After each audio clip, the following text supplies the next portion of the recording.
안녕하세요. 건강한 목사의 신앙생활입니다. 건강한 목사의 신앙생활은 그리스도인이 신앙생활하는 데 있어서 꼭 알아야 되거나 애매모호한 것을 성경적 원리에 맞게 적용하고 더욱 신실하게 신앙생활할 수 있도록 도와주는 코너입니다. 이 영상을 통해서 더욱 건강한 신앙생활하게 되길 바랍니다. 저는 저번에 헌금에 대한 흔한 오해 3가지에 대한 영상과 헌금을 해야 되는 이유 3가지에 대한 영상을 만들어 올렸어요. 우리가 헌금을 해야 되는 이유는 너무 많죠. 하지만 단순하게 3가지만 말한다면, 첫째로 하나님께서 우리에게 베풀어 주신 은혜가 너무 커서 그에 대한 감사의 표현으로 우리는 헌금을 합니다. 둘째로 하나님은 우리를 그리스도의 몸된 교회의 구성원으로 불러주셨어요. 그리고 우리는 그 교회를 건강하게 세워나가는 수단으로서 헌금을 합니다.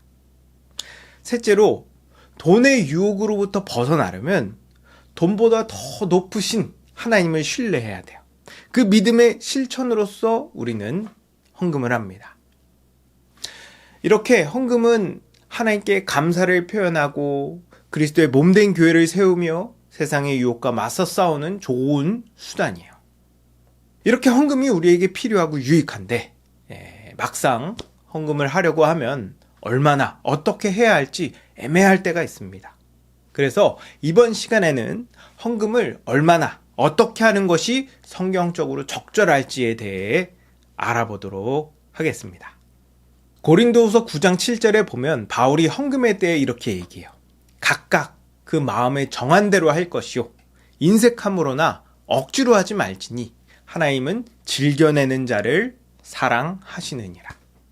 이를 통해서 우리는 헌금에 대한 3가지 원리를 알 수 있어요. 첫 번째 원리, 헌금은 각각 그 마음에 정한 대로 해야 됩니다. 마음에 정한 대로 한다라는 말은 헌금하기 전에 어느 정도 할 것인지 미리 계획해야 한다는 의미예요. 어떤 사람은 아무 생각 없이 있다가 꼭 교회에 와서 그때 이렇게 지갑을 열고 주섬주섬 부랴부랴 헌금을 내는 사람들이 있습니다. 또 어떤 사람은 기분에 따라 막 금액이 막 달라져요. 누구는 아니 그게 뭐가 문제냐라고 묻는 사람이 있을지 모르겠어요. 헌금은 적선이나 자선이 아닙니다. 우리가 헌금을 내는 이유는 하나님께서 우리에게 베풀어 주신 은혜에 감사하기 때문이에요. 하나님은 우리를 죄와 사망으로부터 구원하셨을 뿐만 아니라 우리의 생명을 보존하고 유지시키시며 우리의 모든 필요를 공급하시는 분입니다. 이렇게 하나님께서 우리에게 주신 은혜가 너무 크고 감사해서 우리는 정기적으로 예배를 드리고 또 헌금을 드리는 거예요.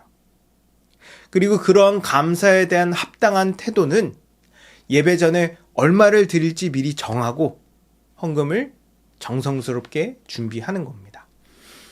만약 어떤 사람이 부모님이나 나에게 큰 도움을 준 은인을 만나서 감사를 표현할 때 막 그 자리에서 막 주섬주섬 돈을 꼬깃꼬깃 꺼내가지고 준다고 생각해 보세요. 갑작스럽게 만난 것도 아니고 약속을 잡고 만난 건데 그런 행동을 보이면 상대방은 상당한 무례함을 느낍니다. 보통은 미리 돈을 뽑아와서 깔끔하고 예쁜 봉투에 담아서 나의 마음을 표현하는 것이 예의죠. 신자는 매주 정기적으로 예배를 드리고 일정 금액을 헌금합니다. 그렇다면 최소한 헌금할 때 얼마를 드릴 건지 스스로 정해야 돼요. 물론 상황에 따라 더 드릴 수 있고 덜 드릴 수 있겠죠. 하지만 기본적으로 매주 드릴 헌금의 금액을 정하는 것이 바람직합니다. 저는 지난 영상에서 우리가 헌금을 드릴 때 물질의 유혹에서 벗어날 수 있다고 얘기했어요. 만약 우리가 마치 1년 혹은 한 달 예산 짜듯이 내 수입의 일정 금액을 따로 책정해서 헌금을 드리는 것이 습관이 되고 이 삶의 원칙으로 자리 잡히면 우리의 경제관과 소비 습관도 규칙적이고 규모 있게 바뀌게 될 겁니다. 그러니 헌금할 때 얼마를 할 것인지 미리 정하고 미리 정성스럽게 준비하시기 바랍니다. 두 번째 원리, 헌금은 형편대로 하되 넉넉하게 해야 됩니다. 헌금은 형편대로 해야 돼요. 하나님은 금액을 보지 않으십니다. 우리가 단돈 1,000원을 내더라도 가난한 과부의 마음과 태도로 낸다면 하나님은 그것을 많이 냈다고 여겨주세요. 근데 반대로 우리가 수억을 내더라도 외식하는 마음과 태도로 낸다면 하나님은 적게 냈다고 보세요. 중요한 건 우리의 마음과 태도입니다. 그러다 보니 어떤 사람은 자기의 마음을 하나님께 어필하기 위해 막 분에 넘치는 헌금을 하기도 해요. 예를 들면 막 빚을 지면서 헌금을 한다던가, 월세 낼 돈으로 헌금을 한다던가, 자녀를 굶겨가면서 헌금을 합니다. 이렇게 자신 혹은 가정을 망가뜨리는 방식으로 헌금을 내는 건 성경적인 방법이라고 보기 어려워요. 아니, 성경에 보면 집이랑 밭을 팔아서 헌금하던데요. 예, 얼마를 헌금하든 헌금은 자기 자유입니다. 그래서 주를 위해 혹은 이웃을 위해 전 재산을 헌금할 수 있어요. 근데 제가 하려는 말은 헌금 때문에 나의 일상이 무너지면 안 된다는 겁니다. 사이비 종교들은 교인이 빚을 짓든지 말든지 굶어 죽든지 말든지 신경 쓰지 않고 헌금을 막 쥐어 짜내려고 하죠. 그래서 결국 개인과 가정의 삶이 망가지고 파괴됩니다. 이렇게 자기 형편을 고려하지 않고 경솔하게 헌금하면 안 돼요. 고린도후서 8장 11에서 12절을 보면 이제는 하던 일을 성취할지니 마음에 원하던 것과 같이 완성하되 있는 대로 해라. 할 마음만 있으면 있는 대로 받으실 터이요 없는 것은 받지 아니하시리라고 말합니다. 바울은 고린도 교회 성도들에게 하나님은 마음만 있다면 얼마를 내든 다 받으신다. 그러니 있는 대로 해라 라고 이야기를 합니다. 헌금에 정해진 금액은 없어요. 그렇기 때문에 우리는 우리 형편을 돌아보고 우리 일상에 큰 지장을 주지 않는 선에서 헌금을 하는 게 바람직합니다. 하지만 동시에 우리는 헌금을 아낌없이 해야 돼요. 내 형편이 어느 정도인지 판단할 수 있는 건 나밖에 없습니다. 어느 누구도 내가 내는 헌금에 대해 많다 적다 함부로 말할 수 없어요. 그래서 내가 내 스스로 얼마를 헌금할 건지를 정해야 됩니다. 근데 헌금을 드릴 때 충분히 드린다라는 인식이 있어야 돼요. 다른 식으로 표현하면 조금 부담스러운 마음이 들어야 한다는 겁니다. 어떤 사람은 부담스러운 마음이 들면 안 되는 거 아닙니까? 라고 말할지 모르겠어요. 근데 마음에 아무 부담이나 갈등도 없이 어떻게 충분하다, 넉넉하다라고 말할 수 있겠습니까? 물론 마음의 기쁨과 감사가 충만하다면 큰 금액이라도 전혀 아까운 마음이 들지 않을 거예요.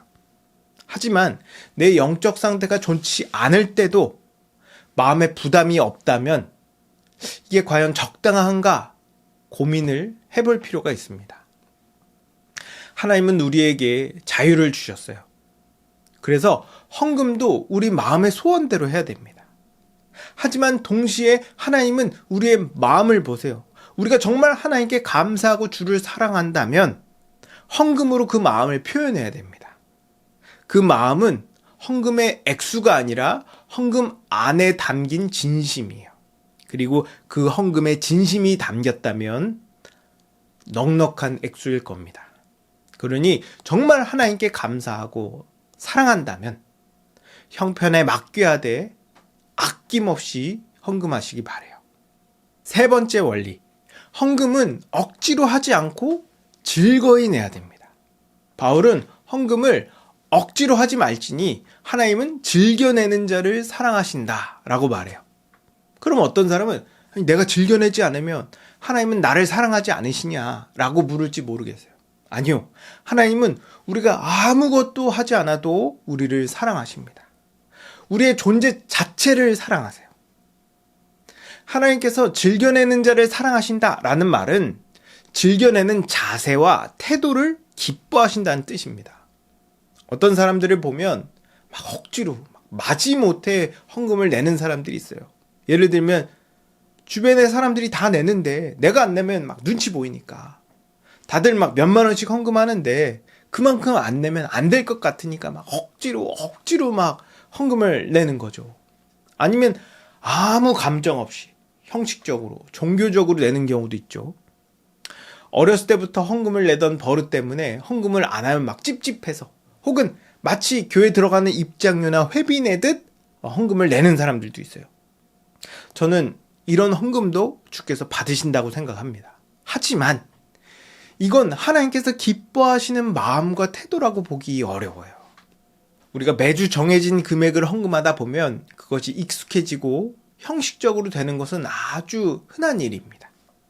그래서 우리는 의식적으로라도 내가 매주 내는 헌금이 종교적 혹은 형식적인 것이 되지 않도록 내가 왜 이 헌금을 내는지 자주 상기해야 돼요. 나를 창조하시고 나를 죄로부터 구원하셨으며 지금까지 나의 모든 필요를 채워주셨고 앞으로도 채워주실 것에 대한 감사와 주의 나라와 영광을 위한 일에 동참하기 위해 내가 이 헌금을 한다는 것을 계속 상기시켜야 됩니다. 중요한 건 액수가 아니라 헌금 안에 담긴 마음과 태도예요. 우리는 헌금을 내기에 앞서 하나님께서 우리에게 베푸신 은혜와 사랑을 깊게 묵상하고 이 헌금을 통해 하나님께서 이루실 일에 대한 기대를 가져야 됩니다. 그래야 형식적이 되지 않고 아낌없이 드리려 하며 기쁨과 감사함으로 드리게 되는 거예요. 여러분, 헌금은 우리의 마음과 태도가 전부입니다. 얼마를 하든 그게 중요한 게 아니에요. 헌금은 우리에게 베풀어 주신 하나님의 사랑과 은혜에 대한 감사와 기쁨을 표현하는 겁니다. 근데 사람은 너무나 부족하고 연약하기 때문에 그 마음과 태도를 너무 쉽게 잃어버려요. 그래서 구체적인 방법으로 그 마음과 태도를 표현해야 되고 끊임없이 그 마음과 태도가 변하지 않도록 자신을 돌아봐야 됩니다. 그러기에 가장 대표적이면서 효과적인 수단이 헌금이에요. 많은 사람들이 헌금에 대해 말하면 많이 부담스러워하고 거부감을 보입니다. 왜냐하면 그만큼 돈이 우리 삶에 직접적이고 예민한 주제이기 때문이에요. 그러나 그렇기 때문에 더더욱 우리는 헌금에 대해 들어야 되고 진지하게 고민해 봐야 됩니다. 세상은 지금 물질 만능주의에 빠져 있어요. 신기하게 전 세계에서 우리나라만 행복에 있어서 가장 중요한 요소가 돈이라고 말한다고 합니다. 이 정도로 우리나라가 돈을 우상화하고 있고 물질의 유혹에 취약해요. 우리 그리스도인도 예외는 아닙니다. 우리가 돈을 우상으로 섬기지 않으려면 주를 위해 돈을 아끼지 않고 쓸 수 있어야 돼요. 거기엔 여러 가지가 있겠죠. 그 중에 하나가 헌금입니다. 그러니 우리의 마음을 지키기 위해 우리는 아낌없이 기쁜 마음과 태도로 하나님께 헌금해야 돼요.